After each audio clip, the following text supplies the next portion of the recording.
Welcome back, Black Knight Scholars. Mr. Deegan here with another edition of VidNotes. We're still studying Unit 7, World War I. We're on to Lesson 3, and we're talking today about the aftermath of World War I, the outcomes, the results, the effects. After the fighting ends and these soldiers return home, how does the world move forward? We're going to be talking about the Treaty of Versailles, which was one of the most important peace treaties of world history because of what it led to. And we're going to answer these two guiding questions today. How did the world recover and heal after its first global war?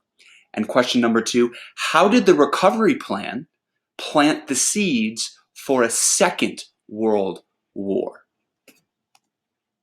We have to remember that the colonies of European countries fought in World War I.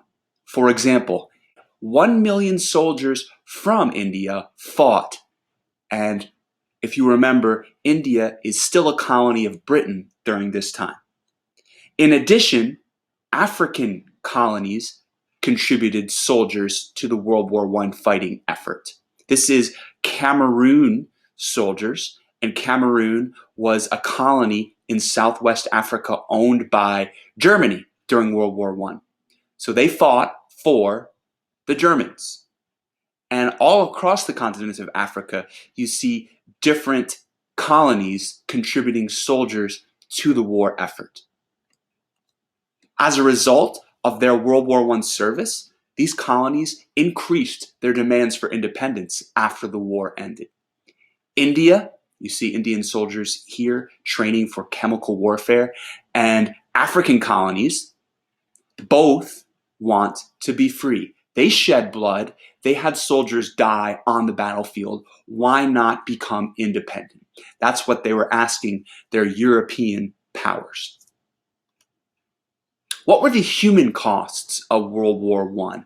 Many soldiers died on the battlefield. In fact, the grand total of casualties was more than 37 million people. And who experienced the greatest number of casualties? Well, you see here Russia, 9 million soldiers either died or were wounded in battle. France, more than 6 million soldiers either died or were wounded in battle. And if you look at the Central Powers, Germany and Austria-Hungary both have over 7 million soldiers dead or wounded in battle. Now, if you look at who experienced the greatest percentage-wise, look at Russia.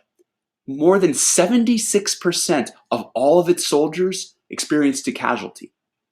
Look at Germany. More than 60% of its soldiers either died or were wounded. Look at Austria-Hungary. 90% of its soldiers experienced a casualty of some kind.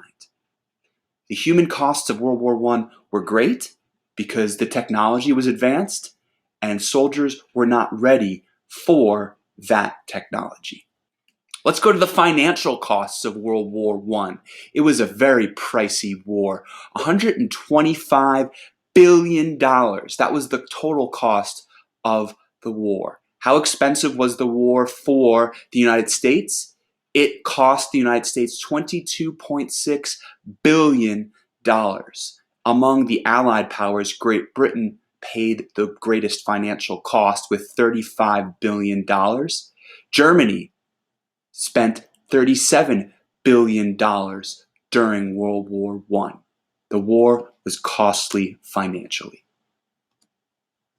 World War I creates the end of 3 powerful world empires: the Russian Imperial Empire, the Austria-Hungary Empire, which is located here south of the German Empire. Here's Italy. Here is the Middle East. It is no more after World War I.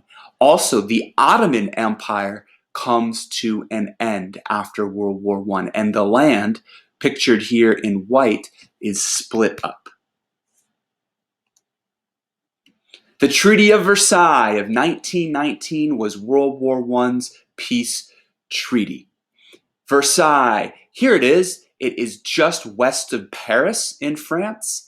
And if you remember, the Palace of Versailles was built by the absolute monarch French King Louis XIV, with all of its fountains and all of its grandeur and wealth. And it is here where the leaders of Britain, France, America, and others meet to discuss the Treaty of Versailles. And here is the US President Woodrow Wilson at the bargaining table. He is one of the leaders of this peace treaty. What were the terms of the Treaty of Versailles? There are 4 different categories in the terms. 1 dealt with land, 2 dealt with military, 3 dealt with blame, and 4 dealt with money. Let's look at these 4 more closely. The Treaty of Versailles, term number 1, land. Territorial losses. Germany must return Alsace-Lorraine to France. So this red slice of land is Alsace-Lorraine, and Germany has to give that back to France after World War I. Germany also must surrender all of its overseas colonies in Africa. You see all of those in orange, and the Pacific, Papua New Guinea, the Marshall Islands, and more of these pieces of land. Germany must give them up. Term of the Treaty of Versailles, number 2, military. Military restrictions. The Treaty of Versailles limits the size of the German army. It also says that Germany is prohibited from importing or manufacturing weapons or any kind of war material, and Germany is forbidden to build or buy submarines or have an air force. So the Treaty of Versailles says Germany must weaken its military. The 3rd term of the Treaty of Versailles assigns blame, war guilt. The sole responsibility for the war is placed on Germany. How is that? Is that someone's opinion? No, this is Article 231 of the Versailles Treaty itself. It says the Allied and associated governments affirm and Germany accepts the responsibility of Germany and her allies for causing all the loss and damage to which the Allied and associated governments and their nationals have been subjected as a consequence of the war imposed upon them by the aggression of Germany and her allies. That is the official language of this treaty. The 4th term of the Treaty of Versailles has to do with money. Germany is forced to pay the Allies $33 billion in reparations over the course of 30 years. What is reparations? It's paying money to right a wrong you have done. And you see this political cartoon showing this man, Germany, who has to bear the burden of this huge amount of money. And Germany finishes paying its World War I reparations not in 5 years, not in 10 years. It takes Germany 92 years to pay off its World War I reparations. This is an article dated October 4th, 2010. And it says, to some historians, World War I ended Sunday. So it pays its final $94 million payment 92 years after World War I. We have to remember, how did World War I start?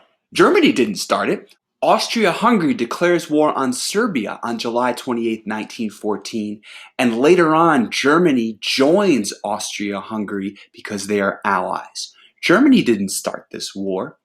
So the question becomes, were the Allied powers fair to Germany with the terms of the Treaty of Versailles? I'll leave that historical interpretation to you. Here's a political cartoon that shows Germany being squeezed after World War I. Here are the big 4 powers, the Allied powers, who helped negotiate the Treaty of Versailles, and they say, you've got to swallow it, whether you like it or not. And here are the peace terms being shoved down Germany's throat. Now, Germany is angry, of course. Some of this anger leads to the rise of the Nazis during and before World War II. We are nearly done with lesson 3, ladies and gentlemen. We have but our summary questions remaining. Until that time, this is Mr. Deegan signing off.